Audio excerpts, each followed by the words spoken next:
Good evening प्यारे students, welcome to my YouTube channel smart study classes. मैं फिर से एक बार आप लोगों के लिए कुछ महत्वपूर्ण इंपॉर्टेंट क्वेश्चन के क्रम में ही फिर से ये वीडियो लेकर हाजिर हुआ हूँ।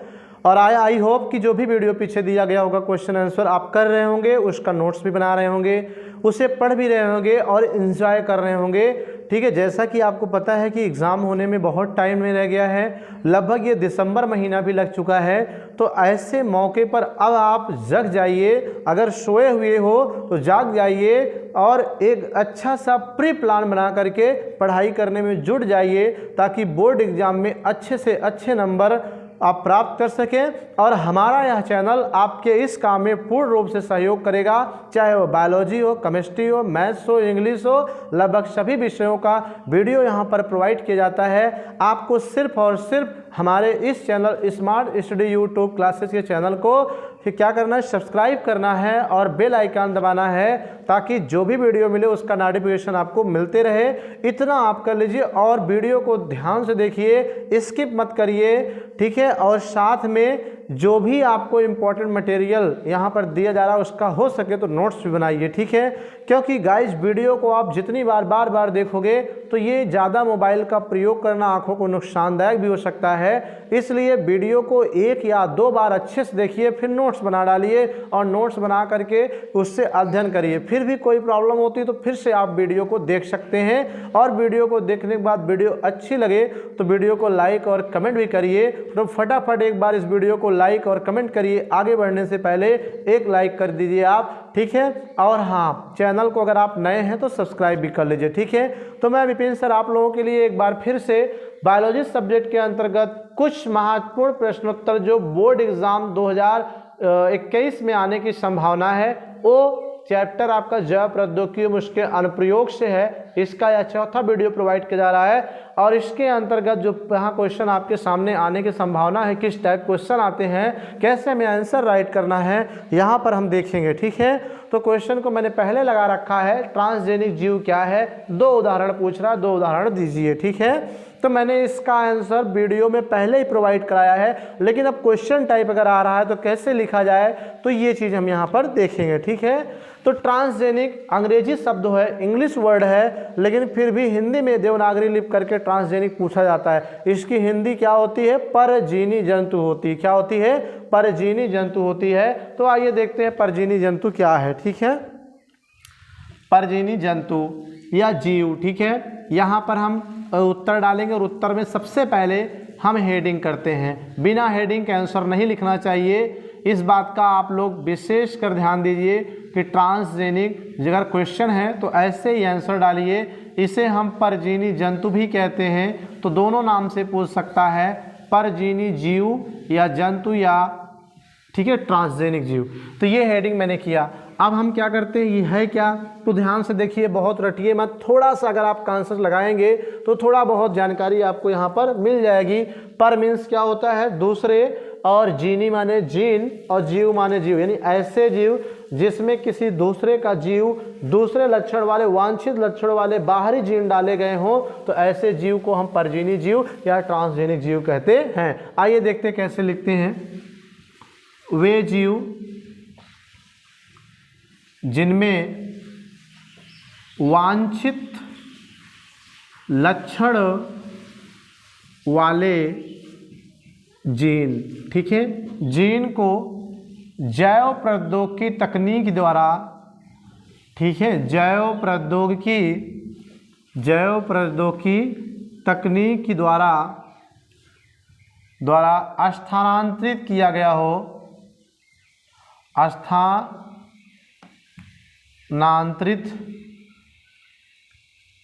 किया गया हो, उसे हम परजीवी जीव कहते हैं। और डाले गए या स्थानांतरित किए गए वांछित जीन को हम परजीन कहते हैं। ठीक है, परजीन कहते हैं। ओके, जैसे एग्जाम्पल की बात करें तो परजीवी पौधे भी होते हैं और परजीवी जंतु भी होते हैं। ठीक है, मतलब ट्रांसजेनिक प्लांट का भी निर्माण किया गया है जैव प्रौद्योगिकी का उपयोग करके। ठीक है, और ट्रांसजेनिक एनिमल का भी निर्माण किया गया है बायोटेक्नोलॉजी का प्रयोग करके। ठीक है, तो इस तरह से ये आपका क्लियर हुआ। तो यहाँ पर दिखा रहा है कि वे जीव जिनमें वांछित लक्षण वाले जीन, आपको पता है किसी भी जीव के रंग रूप आकार लंबाई चौड़ाई बिहेवियर जितने भी कैरेक्टर्स होते हैं बॉडी के अनुवांशिक लक्षण है, सबका नियंत्रण कंट्रोल जीन करता है। चाहे वो किसी रोग को पैदा करने की बात हो, ठीक है, या किसी अच्छे लक्षणों के विकास की बात हो, सबका नियंत्रण क्या करता है? जीन करता है।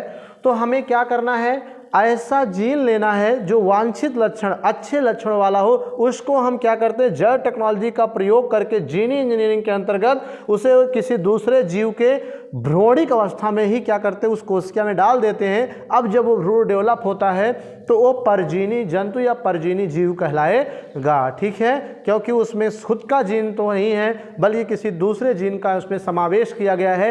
अब जब वो बड़ा होगा डेवलप होगा तो उसका लक्षण क्या होगा? डाले गए जीन के द्वारा नियंत्रित होगा। जिस टाइप का जीन डाला गया उसी टाइप के लक्षणों का विकास होगा। ठीक है, तो ये परजीवी जीव हो गया। तो वही लिखा है कि वे जीव जिनमें वांछित लक्षण वाले जीन को जैव टेक्नोलॉजी की तकनीक द्वारा स्थानांतरित किया गया हो उसे हम परजीवी जीव कहते हैं, और डाले गए वांछित जीन को हम परजीन कहते हैं, जैसे परजीवी पौधे और परजीवी जंतु। ठीक है, ट्रांसजेनिक प्लांट, ट्रांसजेनिक एनिमल। यहाँ आगे पूछ रहा 2 उदाहरण दीजिए गाइज, तो 2 उदाहरण मैंने दे दिया, परजीवी पौधे और परजीवी जंतु। अब इनमें भी बात करें, परजीवी पौधे में 2 उदाहरण कौन से हैं या उदाहरण बताइए? परजीवी एनिमल में भी। तो परजीवी पौधे में सबसे है जैसे जीएम फसलें।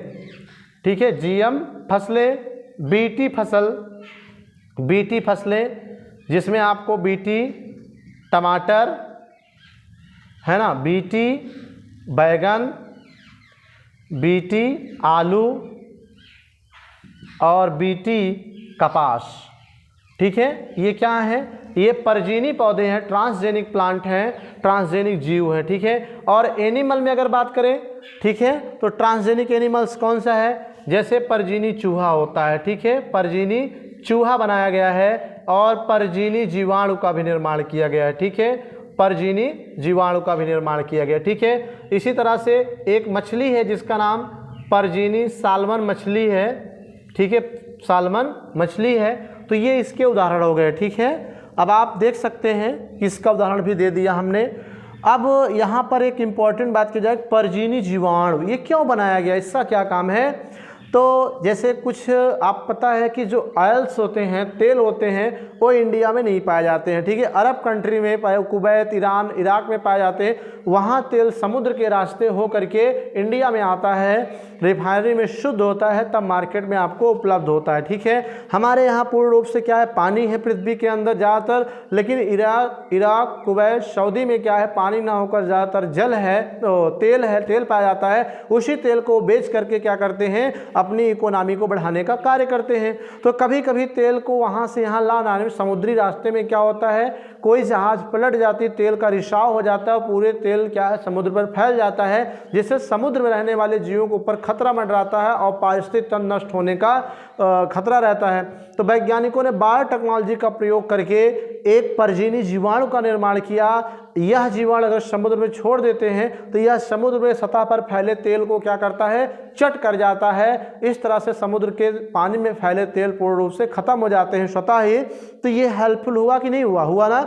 ऐसे जीवाणु को उच्च झक्की जीवाणु कहते हैं। ठीक है, उच्च झक्की जीवाणु कहते हैं। ये परजीवी टाइप का जीवाणु होगा जो कि क्या करता है? समुद्र के स्तर से तेल सफाया करने का काम करता है। ठीक है, और इसी तरह से ये आपके परजीवी चूहे और परजीवी पौधे भी यहाँ पे बताए गए। ठीक है, तो ये एक क्वेश्चन आपका कंप्लीट हो गया कि परजीवी जीव क्या है। 2 उदाहरण दीजिए, इस तरह से आता तो आप लिख सकते हो। ठीक है, कंप्लीट हुआ। अब बात करते हैं पेटेंट क्या है, समझाइए। इससे भी मैंने पिछले वीडियो में दिया है पेटेंट क्या होता है। पेटेंट की हिंदी जो होती है वो एकाधिकार होता है। ठीक है, क्या होता है? एकाधिकार होता है। एकाधिकार का मतलब किसी तकनीक पर, किसी विषय पर या किसी प्रोडक्ट पर सिर्फ एक ही व्यक्ति को अधिकार जानकारी ये दिया जाए कि आप ही जो इसे व्यावसायिक स्तर पर प्रयोग कर पाओगे, जैसा चाहो वैसा इसे प्रयोग करो, तो उसे हम पेटेंट कहते हैं। लेकिन इसे लिखेंगे कैसे, इसका आंसर, इसका अर्थ क्या होता है, ये भी बातें हम यहाँ पे सीखेंगे। ठीक है, तो ये यहाँ पे हमने हेडिंग कर रखी है, प्रश्न लिखा है। अब हम बात करते हैं पेटेंट क्या है ना। तो इसका उत्तर लिखना हो तो पहले आप हेडिंग कर लीजिए। ओके, हेडिंग करिए पेटेंट, या इसी को एकस्व कहते हैं। हिंदी में क्या कहते हैं, एकस्व कहते हैं।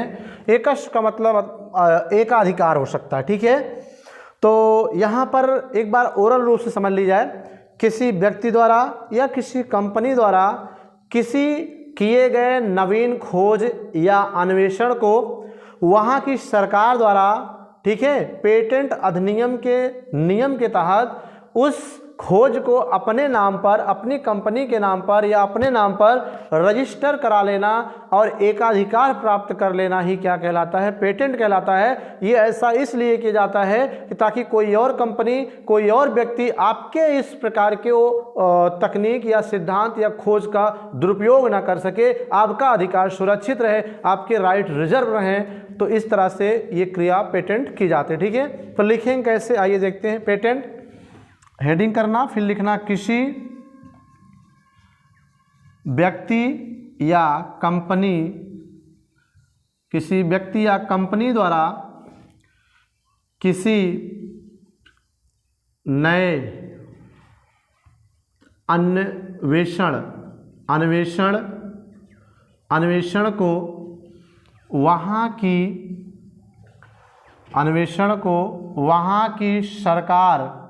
वहाँ की सरकार से पेटेंट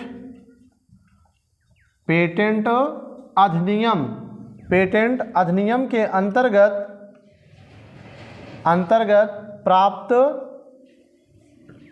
प्राप्त वह विशेषाधिकार, वह एकाधिकार कह सकते हो,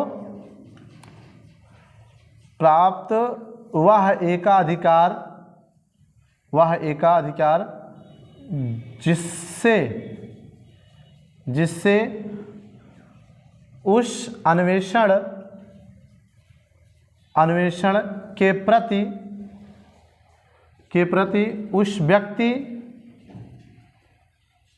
उस व्यक्ति या उस कंपनी का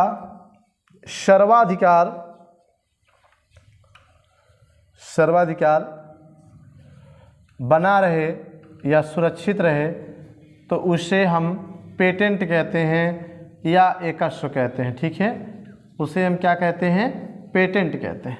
ओके, ठीक है, पेटेंट कहते हैं। जैसे मैंने आपको बताया था पिछले वीडियो में कि बासमती चावल जो है, ठीक है, बासमती चावल का पेटेंट अमेरिकी कंपनी के नाम है। ठीक है, अमेरिकी कंपनी के नाम है।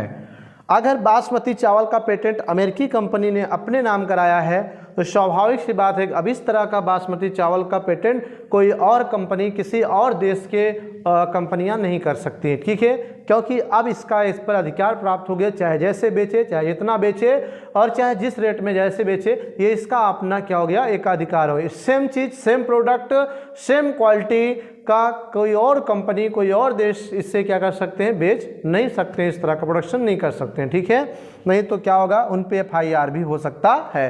ठीक है, इसका एक और अच्छा एग्जांपल समझ सकते हो, जैसे बहुत सारी दवाइयाँ मार्केट बिक रही हैं, तो कहीं ना कहीं उसी नाम की, उसी फार्मूले की, उसी सॉल्ट की दवा दूसरी कंपनी नहीं बना सकती है, उसमें कुछ ना कुछ चेंज होना चाहिए। ठीक है, तो ये पेटेंट होता है। ठीक है, तो आई होप ये आप पेटेंट समझे होंगे, ट्रांसजेनिक समझे होंगे, तो आप इसे नोट कर लें। फिर चलते हैं नेक्स्ट वीडियो, नेक्स्ट क्वेश्चन की ओर। ठीक है,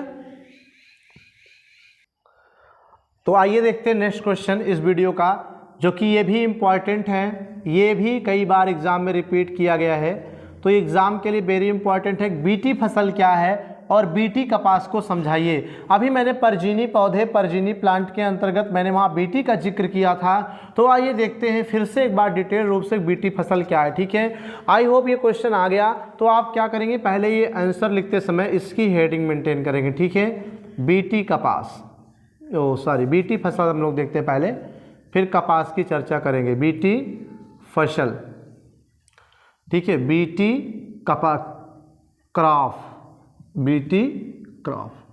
ओके, तो बीटी फसल क्या है? पहली चीज, बीटी फसल बायोटेक्नोलॉजी अर्थात जैव प्रौद्योगिकी तकनीक के अंतर्गत आनुवांशिक अभियांत्रिकी द्वारा, ठीक है, तैयार किया गया एक विशेष प्रकार का पीड़क प्रतिरोधी फसल होता है। यानी यह एक नेचुरल फसल नहीं है, बल्कि ये कृत्रिम रूप से तैयार की गई फसल है जिसमें बायोटेक्नोलॉजी का प्रयोग किया गया और जीनी इंजीनियरिंग का प्रयोग किया गया और ऐसी फसल का निर्माण किया गया जो पीड़क प्रतिरोधी होता है, अर्थात जो कीटनाशी स्वतः अपने पौधों में लगने वाले कीड़ों को मार गिराती है और इसमें अलग से कीटनाशक डालने की ज़रूरत नहीं होती। अभी तक क्या है, हमारे सरसों में अगर कोई कीड़ा लग गया, हमारे धान में कोई कीड़ा लग गया, तो हम क्या करते हैं, छिड़काव करते हैं अलग से, आलू पर, गेहूं पर, धान पर अलग छिड़काव करते हैं। लेकिन अगर बीटी फसलों का प्रयोग करते हो तो इसमें कोई भी कीट लगेगा स्वतः मर जाएगा, इसीलिए इसे पीड़क प्रतिरोधी कहते हैं। इस क्वेश्चन को पेपर में पीड़क प्रतिरोधी फसल के नाम से भी पूछा जा सकता है,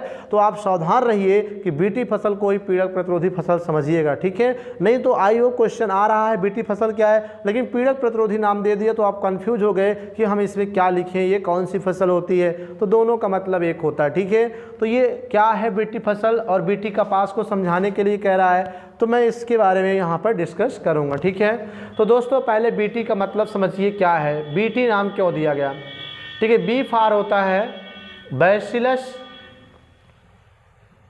बी फार बैसिलस और टी फार थुरिन जिएंसिस, ठीक है, थ्रून जिएंसिस।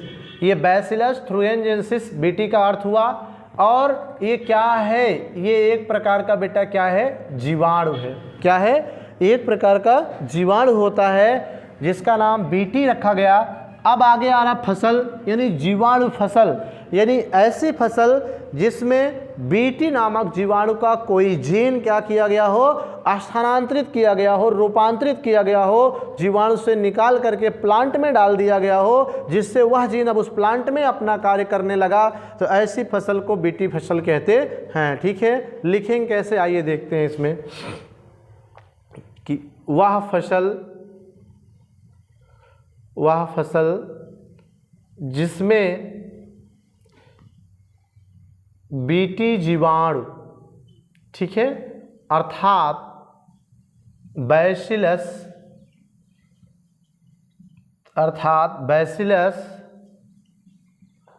थ्रुएंजिएंसिस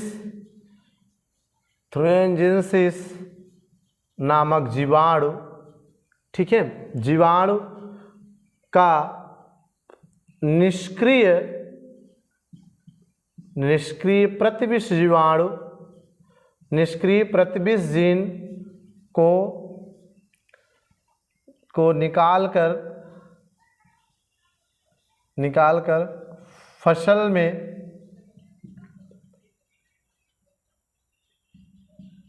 में स्थानांतरित किया गया हो, जिससे अब इस फसल में स्वतः कीटनाशी पदार्थ बनने लगता है या उत्पन्न होता है, जिससे इसमें लगने वाले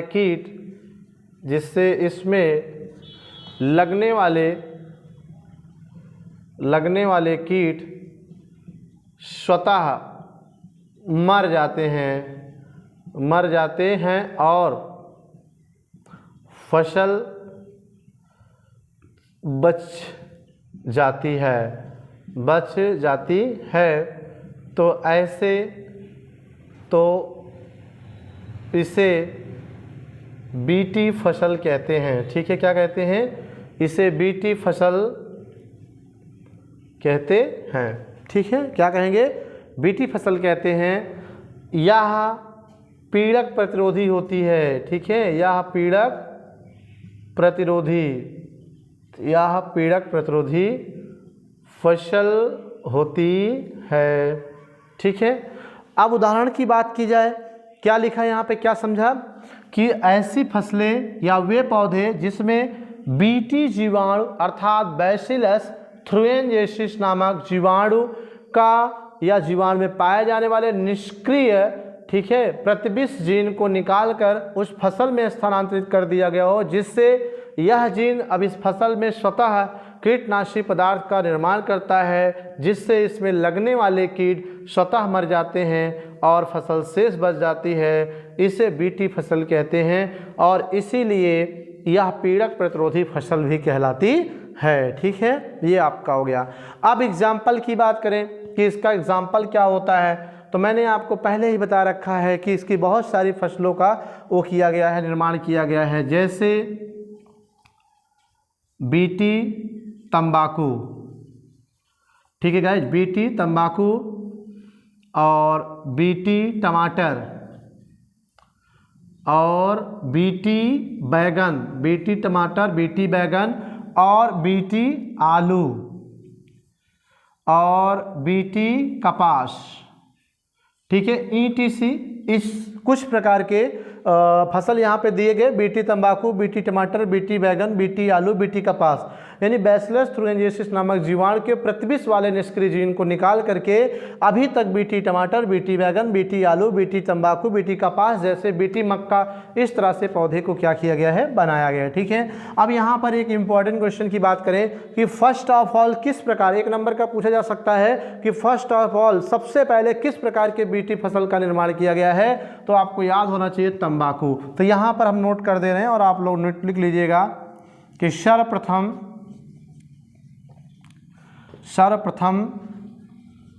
बीटी फसल में बीटी तंबाकू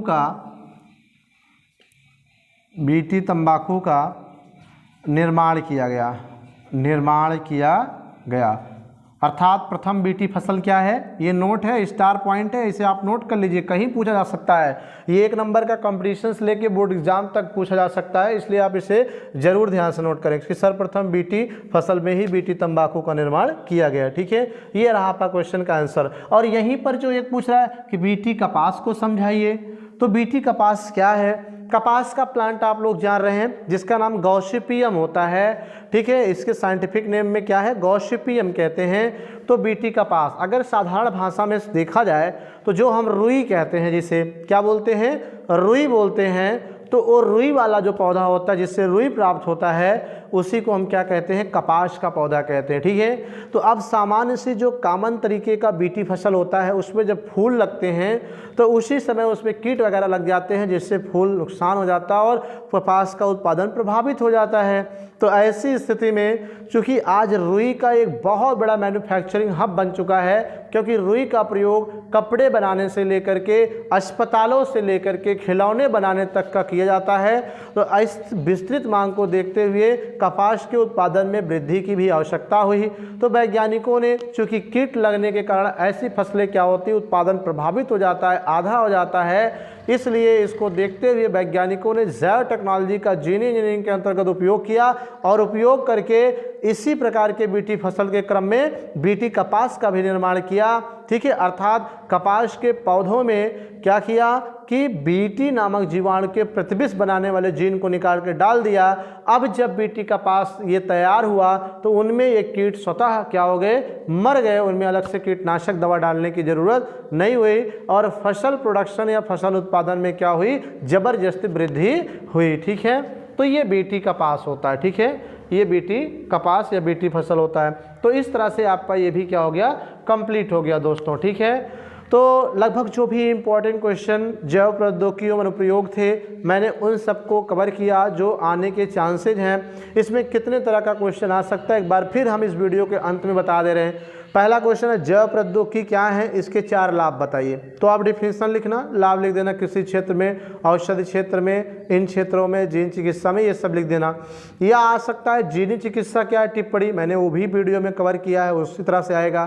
फिर यह आ सकता है बीटी फसल क्या है, ये भी आ सकता है इस तरह से। या परजीवी जंतु क्या है, ये भी आ सकता है, ठीक है। या कृषि के क्षेत्र में जैव प्रौद्योगिकी के 4 महत्व बताइए, या चिकित्सा के क्षेत्र में 4 महत्व बताइए, ठीक है। या बायोपायरेसी क्या है, क्वस पेटेंट क्या है। तो ये सब क्वेश्चन इस तरह से टिप्पणी के रूप में पूछे जा सकते हैं। तो ये आपका कंप्लीट हुआ, ठीक है। आई होप वीडियो अच्छी लगी होगी। वीडियो अच्छी लगे तो कमेंट जरूर करिएगा दोस्तों, आपका एक कमेंट हमें ऊर्जा देता है, आपका एक लाइक हमें ऊर्जा देता है। आगे फिर से वीडियो को हम और अच्छे से तैयार करके और अच्छे से प्रोड्यूस कराएंगे, ठीक है, कराने का प्रयास करेंगे ताकि बेहतर से बेहतर प्लेटफॉर्म आपका ये स्मार्ट स्टडी यूट्यूब चैनल दे सके, ठीक है। तो thank you for watching this video guys, thank you. मिलते हैं नेक्स्ट वीडियो में नए चैप्टर के साथ।